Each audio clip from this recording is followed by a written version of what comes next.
Tammy Duckworth announces a bid for Senate, and one of our neighbors gets some negative attention. We'll talk about it next on CapitolView.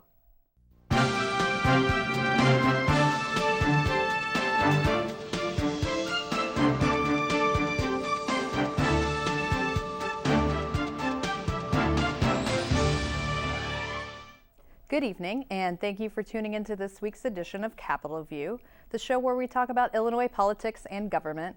I'm your host, Jamey Dunn with Illinois Issues Magazine, and with me this week is Charlie Wheeler, Director of the Public Affairs Reporting Program at UIS. Charlie, glad you're here. Thank you, Jamie. It's always good to be here. And Pat Yeagle, staff writer with Illinois Times. Hi, Pat. Glad you're here. Thanks for having me. So Tammy Duckworth announced that she will be challenging Senator Mark Kirk. She has been a pretty high-profile Congresswoman, even though she lost one bid for Congress in the past. Charlie, what are folks saying about this announcement? And tell us a little bit about Ms. Duckworth's background. Well, probably the most notable thing about Tammy Duckworth is that she is a war hero. She lost her legs in a grenade attack on a helicopter that she was piloting in Iraq. She came back, recuperated, got involved in politics, and she is the first Democrat to announce for probably the Republican Senate seat that's going to be most, what would you say, on most shaky ground in 2016. She's challenging Senator Mark Kirk. And it's a case where, on the one hand, Mark Kirk is kind of out of step with a lot of the trend in the Republican Party. He's a moderate. He's not a Ted Cruz type at all. On the other hand, he was one of the people who signed what, in my judgment, was a very ill-conceived letter to the mullahs in Iran, telling them in a patronizing way, well, when Obama's gone, we may tube whatever agreement he reaches with you all. So it's going to be a very interesting race, and as we're talking about this, I don't believe anyone has come forward to challenge Tammy Duckworth in a Democratic primary yet, and there's always a question with a moderate Republican, will there be someone to his right who decides to challenge him in the Republican primary? So it's still a very fluid situation. Yeah, it does seem like Senator Kirk is in a bit of a tight spot politically, given that he's a moderate Republican, which plays well here in Illinois, but currently is not playing well on the national stage amongst the Republican Party. Yeah, and of course, here in Illinois is where he's going to run, and we have a long history of electing Republicans who are moderates of a sort that basically don't exist in the Republican Party anymore. Like a Chuck Percy or Ed McKinley Dirksen. The most recent Republican that we elected to the Senate before Senator Kirk, Peter Fitzgerald, was very conservative, not so much in the Tea Party social conservative wing, but certainly fiscally. And he served for 6 years, and he decided he'd had enough of it and stepped down. And Kirk is a veteran himself. Pat, tell us a little bit about Senator Kirk and what kind of response he's having to this challenge. Well, to piggyback on the veteran comment real quick, I remember when he ran against former Illinois Treasurer Alexi Giannoulias. I don't forget what year that was now. Gosh, it's been so long. But there were several times when he used his veteran status as kind of a token of, hey, I'm a veteran, vote for me. But there were a few times when he got in trouble for, kind of stating his accomplishments and his merits when he was, in service. So it'll be interesting to see what happens when he, assuming that this race comes down to Kirk versus Duckworth, if he tries to play that veterans card again, because she obviously has the more bona fide credentials in that realm. But in terms of him running for this seat, it strikes me as a little bit odd that he's generally, the Senate is seen as kind of the higher chamber of the House and Senate, and so it'd be kind of, I guess, strange to see a senator moving down to the House. It's not really a demotion of any sort, but it seems like it in kind of the political culture, if you know what I mean. But Charlie's right. He is a moderate, and he has been, I think, by most accounts, a pretty solid choice for having, for what he's been asked to do. And of course, he was a stroke survivor. Yeah, Early on true. in his tenure in the Senate, he suffered a stroke. Thankfully, he's recovered from it. He's able to carry out his duties. But there's been some whispering among conservative circles, is he really up to it for another 6 years? And so I suppose it's the kind of thing that if you're trying to handicap the race, that might be something that people would take into consideration. Well, and much of Kirk's staff has gone on to work for Governor Bruce Rauner now, so will he be able to count on some strong support from the governor, or is he going to have to rebuild a little looking to this election, Charlie? At the risk of sounding like a real, what would you say, uncharitable person, I would not be, if I were in Senator Kirk's position, I would not be relying on Bruce Rauner for anything. I think that Bruce Rauner is all about Bruce Rauner, and to the extent that you can do something for him, help him out, he's all for you. But once he sees you of no particular value, he's not going to go out of his way to help you. And that's harsh, but the reason I say it is, look what happened with Chris Christie. Chris Christie, how many times did Chris Christie, the New Jersey governor, come here to Illinois to campaign for Bruce Rauner? Now, he was the head of the National Republican Governors Association, so he kind of had to do it. But he was here. What happens, Rauner gets elected, and then he starts trashing New Jersey. Now, granted, New Jersey, if there's one state that might make Illinois look good financially, it would be New Jersey. But still, I thought it was pretty classless to be bashing Christie after all that Christie did to help Rauner get elected. Especially as a fellow Republican, on the national scene. I mean, Christie, for a time had his own aspirations of higher office, even beyond the govenorship, and Still does, yeah, absolutely, absolutely. And so, for a fellow Republican, especially a newcomer to the scene, to just blast him and his role, it's like Charlie said, it seemed kind of classless and probably politically, I'm trying to say, politically mean, I guess. Yeah, well, that's what I say. It struck me as the kind of thing that is different than a lot of what I've seen over the years watching politics. Usually, people in your own party, you might disagree with them, but you at least put on a good face, and you might say something like, well, Senator Christie, New Jersey has worse problems than we have, and Senator Christie is working hard, or Governor Christie is working hard to straighten them out. And of course, he's got to deal with a legislature that's made up of Democrats and union bosses, that kind of nonsense, instead of banging Christie. So while we're on the subject of the Senate, there's been another development that could affect Illinois. The Senate's top Democrat, Harry Reid, has announced that he will not seek re-election, and so there are some shifts at the top among Democrats in the Senate. Charlie, what's going on there, and why would this matter to folks in Illinois? Well, I suppose the reason it would matter is that the number 2 person on the Democratic side in U.S. Senate now is our own Senator Dick Durbin from Illinois. When Harry Reid leaves, that leaves the spot at the top open. And in normal, what would you say, the normal scuttlebutt, you would expect that Durbin might be a contender. Durbin has already pledged to Senator Charles Schumer of New York that he'll support him. Reid is for Schumer, so it looks like Schumer is going to be the new Senate minority leader. And of course, the Democrats are hoping that come 2017, when the new Senate is sworn in, he'll be the majority leader. The number 2 person apparently is not going to be Dick Durbin, and I think it was Patty Murray from Washington is one of the people whose name has been mentioned for that. What it would mean is, I guess it would be kind of a loss in prestige that now you're maybe the number 3 guy instead of the number 2 guy. On the other hand, I'm not sure that it will have that much of a material impact to Illinois, because Senator Durbin has been a very good senator for the state in terms of looking out for our interests, and I don't think that's going to change. Well, and Pat, it seemed like maybe there was some confusion going on. There's been some reports that there was a deal struck, and then Schumer said that there wasn't. I mean, what's happening there? What's coming out as far as it's all rumor mill, but I actually haven't been paying that close attention. What I do remember is that Dick Durbin and Charles Schumer used to share a house together. As a lot of people on the Hill know, and so it's kind of strange that they, kind of former housemates are now kind of not really opponents, but maybe a little at odds. Exactly.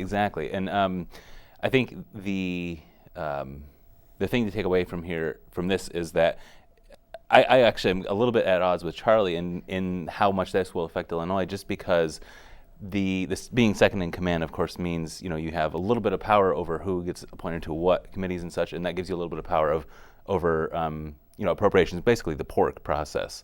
And we'll see, whether that affects his ability to command pork, especially for, like Springfield's National Guard base, for example, that kind of stuff. He was very instrumental in getting funding for that to keep it open. And so it remains to be seen what will happen there, of course, but I think it might have some impact, at least on the pork, the doling out of that pork. Well, we're going to move back to the state level now, where we're comfortable. Our neighboring state, Indiana, is making a lot of headlines for a law that was recently signed by the governor there that protects religious groups, religious business owners from discrimination. Folks are upset, feeling that this law might be used to discriminate against same-sex residents of the state. Illinois has a similar law. Charlie, why is this law in Indiana getting so much attention and sort of backlash when compared with Illinois and lots of other states that have a law that's similar? Well, I would say there are two main reasons. Probably the most convincing one is that Illinois also has a law that makes it that prohibits discrimination based on a number of different characteristics, including things like race, gender, age, and sexual orientation, which we added to our anti-discrimination law back in 2005. Indiana has no comparable law. And the freedom of religion laws that exist in a lot of states and on the federal level, in essence, say that the federal government can't tell me to do stuff that's going to be really against my religious beliefs. And it's been used, for example, to allow Muslim prisoners in federal penitentiaries to grow beards. The difference in the Indiana law is that it would allow me to discriminate against someone if their behavior offended my religious beliefs. It doesn't apply to only government, it applies to private individuals. So, for example, if I'm someone who is a convinced, dyed-in-the-wool misogynist, I might say, okay, I'm not going to let any women into my place of business because that offends my religious beliefs, my deeply held belief that women are inferior, that kind of thing. And so, to me, that's the big difference. There is no comparable law in Illinois or in Indiana forbidding the discrimination based on sexual orientation. And of course, after a lot of backlash from businesses and a lot of outcry, the governor in Indiana said that he would like to see the law revisited to clarify that there won't be the ability to discriminate under it. But Pat, how much does this hurt Indiana's image? Governor Rauner's been pointing to Indiana as this great place to do business, and it's not looking so hot right now. Well, yeah, he's held that up, as the paragon of the Midwest. Look how great Indiana's doing and all that. But obviously, this has attracted national attention. That they seem, the folks in Indiana seem genuinely surprised that there was backlash over this. And at the time, they said that this was very similar to the federal law. Well, there's a big difference between the federal law on religious freedom and Indiana's law, and one of those, actually there's a few differences, but one of them is the fact that the Indiana law actually protects the religious freedom of for-profit corporations. So basically it treats corporations like people, as we've seen in other areas of political culture lately. But basically that means that as a business I can discriminate and so basically businesses can now have religious views. So you can be a Christian establishment or a Hindu establishment, and enforce your personal beliefs through that corporation. So from the perspective of Rauner's, talking up of Indiana, I think he probably will stop bringing up Indiana as the paragon of righteous financial practices, at least for now, until something happens there, to fix fix the law essentially. And to be clear, Governor Rauner has not supported this law in Indiana, has said, that he didn't think it was necessarily a wise decision to make. But Charlie, as businesses are refusing to go to Indiana right now, Illinois is viewed as a much more maybe friendly state to same-sex folks and same-sex marriage. Might we be able to poach some business from Indiana, or is that just wishful thinking? I don't know. That would be one of the factors that would go into some determination about where you're going to relocate.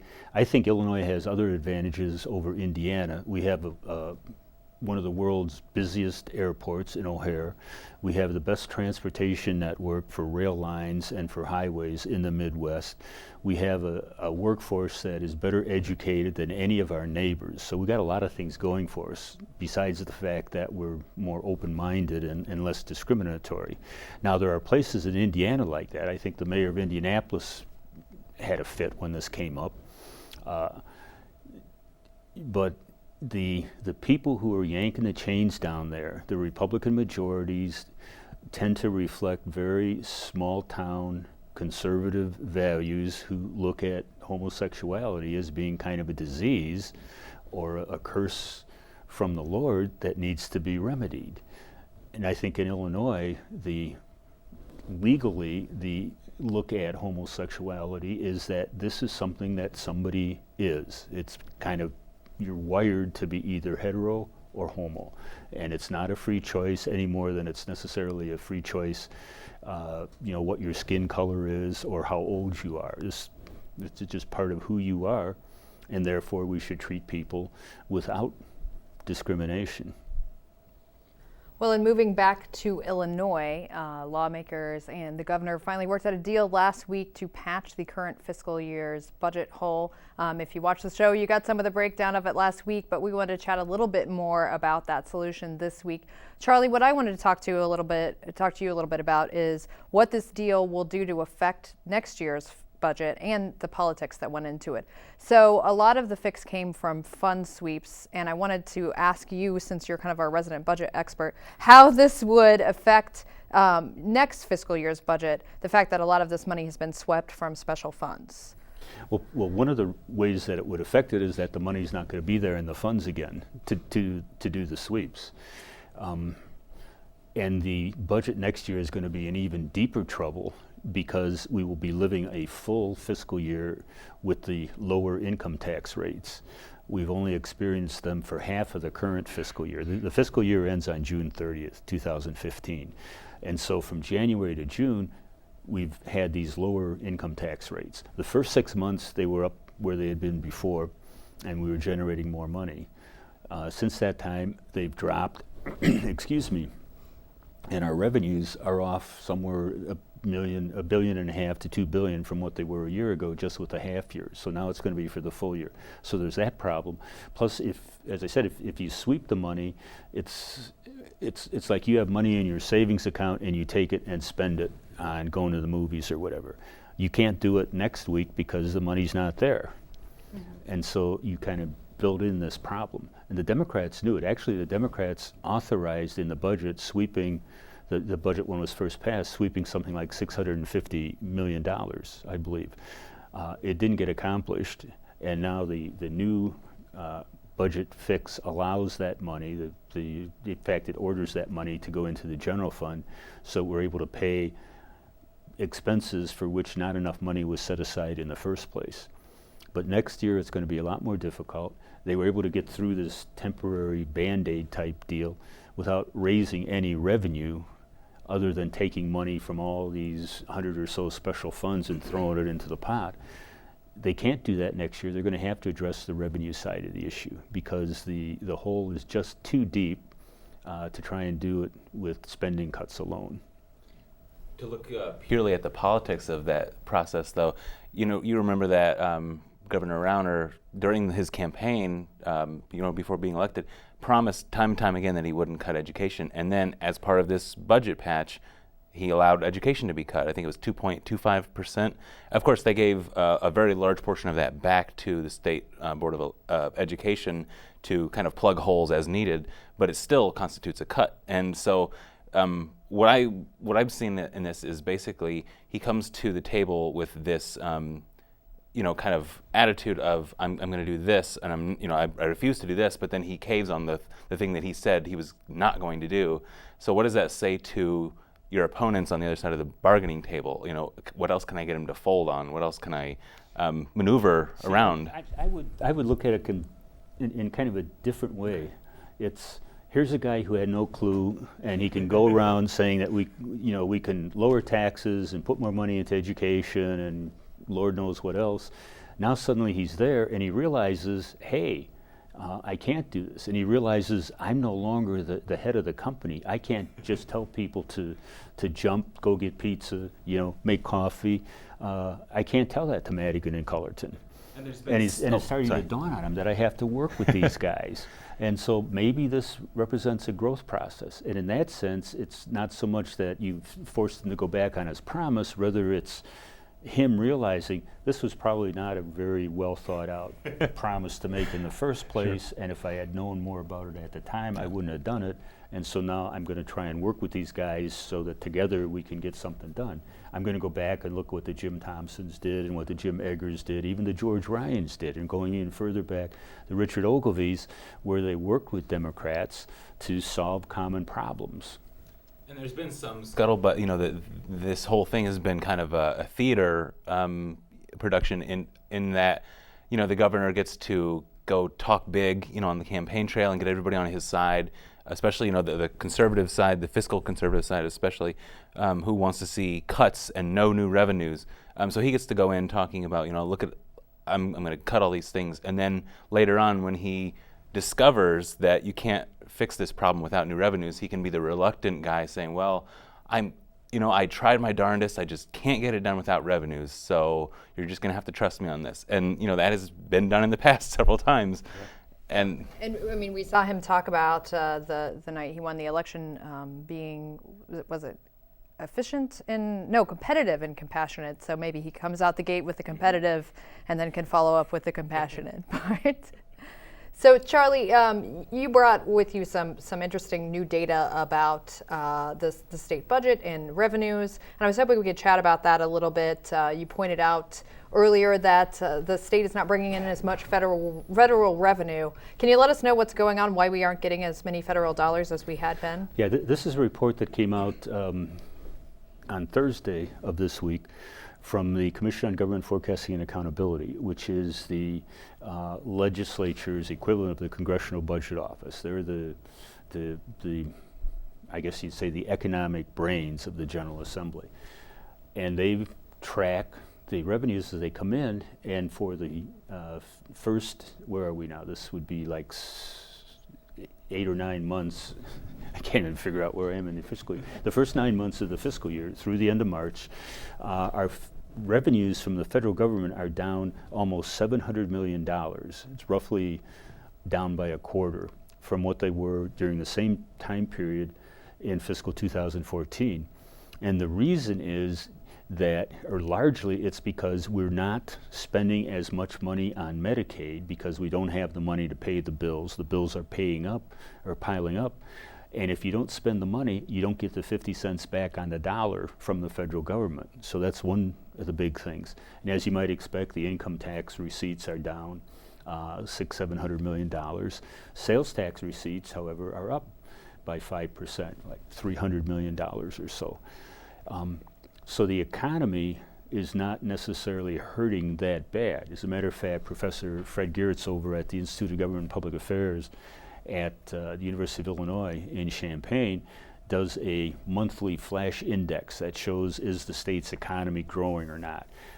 And at the end of March, I want to make sure I get his numbers right, his flash index reached 107. Anything above 100 is positive growth. And 107 is the highest that it's been in more than a year, and the professor points out it's only the third time it's been that high since the recession. So this is a slow, steady growth of the state economy. The difficulty is because we have the low tax rate, because there are a lot of things that other states tax that we don't, we're not generating enough revenue to be able to pay the cost of the programs that we started. And so the debate is, do we really need these programs? Do we want to keep funding them or not? And in a lot of the human service areas, to me anyway, there's been strong evidence that these programs are not frills. These are not, quote, non-essential spending, but they're programs upon which people's lives depend. In the past, it seems like we've tried to capture as many of those Medicaid dollars that come back from federal match as we could. It's definitely been a tactic to try to patch budget holes. But Governor Rauner has proposed cutting the Medicaid match. Is this something that we may see continue in the future as far as us getting less money back from the federal government? Well, if we don't spend the money, they're not going to pay us back. I'm not sure some of the things that he suggests are actually going to be implemented, though. And some of them seem like a good idea in the short term, but they're not that good idea in the long term. A few years back, for example, there was a Medicaid reform designed to save money. And one of the things we said we're not going to do is we're not going to do preventive care for adults with their dental problems.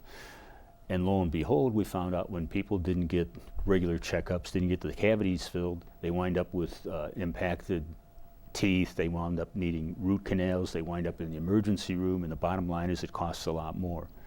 So you can be penny wise and pound foolish on some of this stuff. And I'm guessing that a lot of the things that he's proposing aren't going to happen.